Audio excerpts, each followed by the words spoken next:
Hello friends, and welcome back for another episode of Stamp With Me. My name is Katelyn from Florals.com, and today I am back with the same stamp set I featured earlier this month for a little bit of a different technique, which turned out to be almost the exact same technique, which I still think you guys will enjoy. But I have this lovely Avery L sort of sunburst building stamp set, and what I did was pull out some beautiful yellows and oranges from my stash and wanted to stamp out this sun, because I have these very adorable Olaf photos to scrapbook.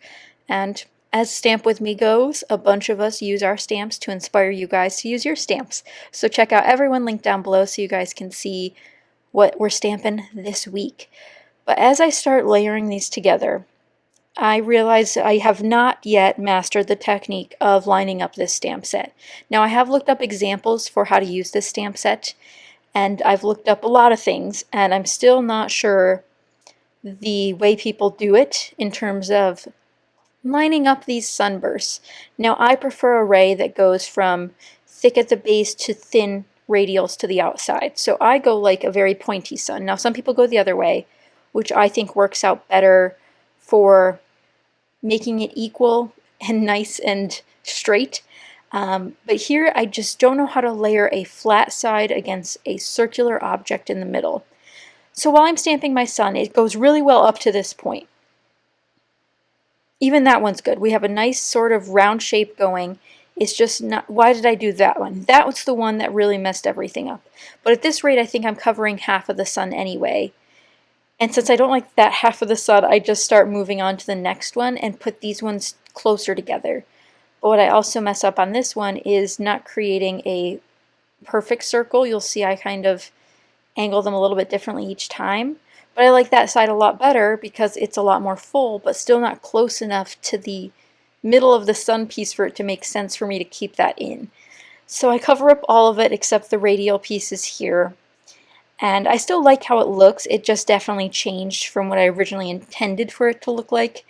And since this is only the second time I've used this stamp set, I still need a bit of practice. But if you guys do have this stamp set or a different radials type stamp set, do you guys prefer the rays to go from thicker to thinner or thinner to thicker? And does it work better the other way? Maybe it'll just work better the other way.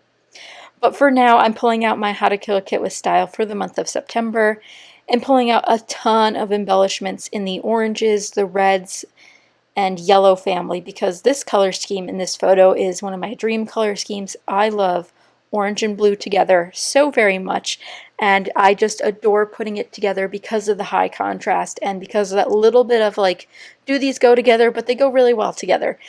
So I really enjoyed working through this color scheme in particular, and hopefully you guys enjoyed it too. Now, there is a little bit more stamping that comes in later on, but my main stamping here is background stamping, which again I've done previously this month. And if you haven't checked out previous Stamp With Me episodes, I'll have the whole playlist linked down below so you guys can get tons of stamping inspiration to use your stamps, whether it be a background stamp, a radial stamp, or just your fancy dancy roller stamps. Whatever it might be, I hope you find something that'll work for you.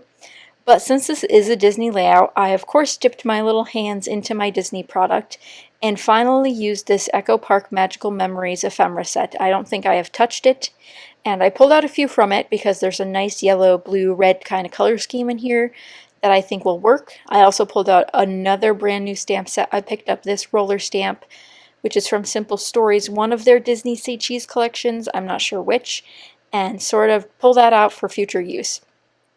But since I have some washi tape strips from Freckled Fawn in the top left and bottom right, and sort of planning some clusters around those parts, I wanted to add a little bit more washi tape, which was luckily from a lovely, lovely Happy Mail piece from my friend Jana.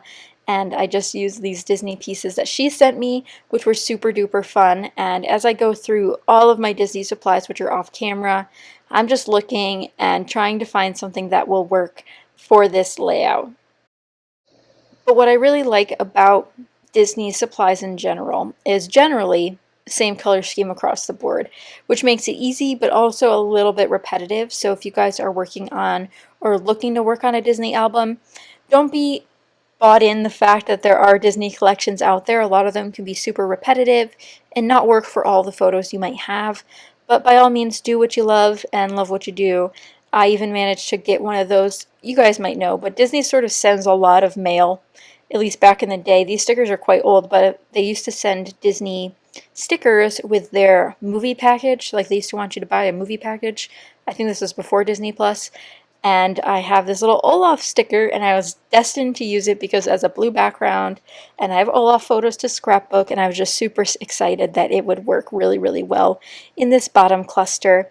And I pulled out a chipboard, not a chipboard, but a really thick cardstock piece there that says happiest place on earth, or this is my happy place.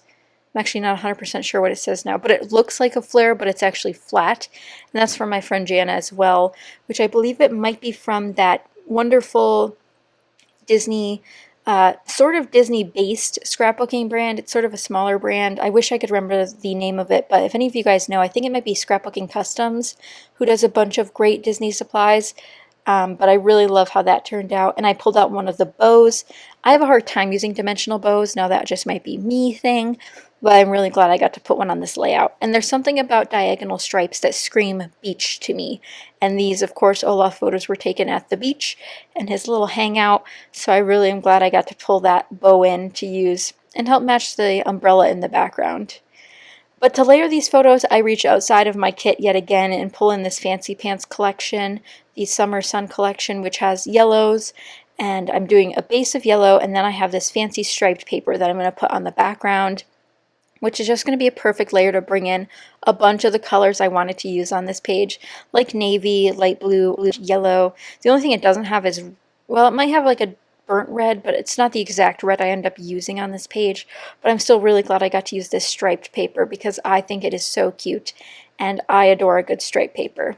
So now that my photos have been layered together, I can start embellishing and gluing down.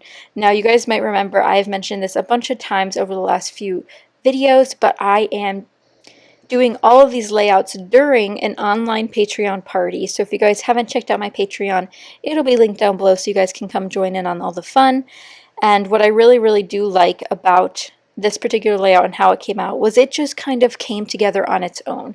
Now, I know this is sort of a longer process video. I usually keep mine around 10 minutes, and I did have to cut out some of the just sort of shuffling through items parts because it was getting too long for this collab. But I really, really love how this color scheme came together perfectly with the photos, and I could use things that were from my kit this month while also bringing in things from outside of my kit. And I'm just really happy with how it turns out. And we still have so much to add to this layout. I can hardly believe that we're not even, to the fun stuff yet, which my fun things include things like clear stickers. So I end up pulling in those several times throughout the layout. Some little Dear Lizzie pieces, my Jelly Bean Soup puffy stickers that I love, and I still have to create a whole cluster in the top left as well. So I end up using a bunch of those gold clear stickers, which are just a perfect addition to any layout. But next up is what was the challenge for this particular page during my Patreon party, and I was thinking of doing a 2 or 3 font title. Now, the challenge was to use 2 or more alphabets, and what I end up doing is using 2, and I didn't know my exact title at this point, but I end up going with Always Warm Hugs, because as you guys know, Olaf always gives warm hugs, and he loves them. So I end up pulling out these EK Success Sticko Alphas. I end up having 2 sheets of these and tons of letters still left, and it is not the perfect shade of red. It's actually quite a bright tone of red, but it really ends up working well nonetheless, and I can always bring in more red touches later on. And then I end up finding this newer script font of Thickers, which might be in my favorites this month. I think it is so, so pretty, and I haven't used it really much at all yet, so I wanted to pull this in and use it for my title, and that will satisfy the challenge for this particular page to use 2 fonts on my page. And I really like how it turned out. They do need a little bit of extra adhesive under them, but as always, I do that off camera. But before we round out this video with final touches, make sure that you check out all of the lovely participants and links down below. I'll continue to put educational resources down below with ways you can help the environment, the world, the people of the world, and all of that as you wish to check out down below. But here I'm kind of hyper speed gluing things down because it got a little bit too long here. And lastly, I want to also test out my new roller stamp, which I have this one from Simple Stories, and I end up using my Versamark black ink and stamping the words Photo Op and Happy Place. And then I go in for one last one, because why not do rule of threes and put one in the top right corner. And I don't go for clean stamping, I went for a stamp and then doing the off stamps to give it a faded look. And I really love how that turned out. And then I debate putting in some more clear stickers. I thought that since I stamped in black, I wanted additional contrast. And these black clear stickers helped me pull that off with just little bits in here and there of additional contrast. But as for final touches, we're going in with some Whimsy Stamps enamel dots. Now this is a card making and stamping brand, so if you haven't checked them out yet, definitely do. I'll have them linked down below. But they make some awesome enamel dot packs with super tiny enamel dots that I adore. But hopefully you guys enjoyed this video, and if you did, be sure to give it a thumbs up and subscribe. I really love how this one turned out, and hopefully you guys do too. Be sure to check out all of the other wonderful collaborators on this project down below, as well as all the other links and product links that you can imagine will be down below as well. But thank you so much for watching another Disney layout in the books, and I hope you guys enjoyed. Bye guys!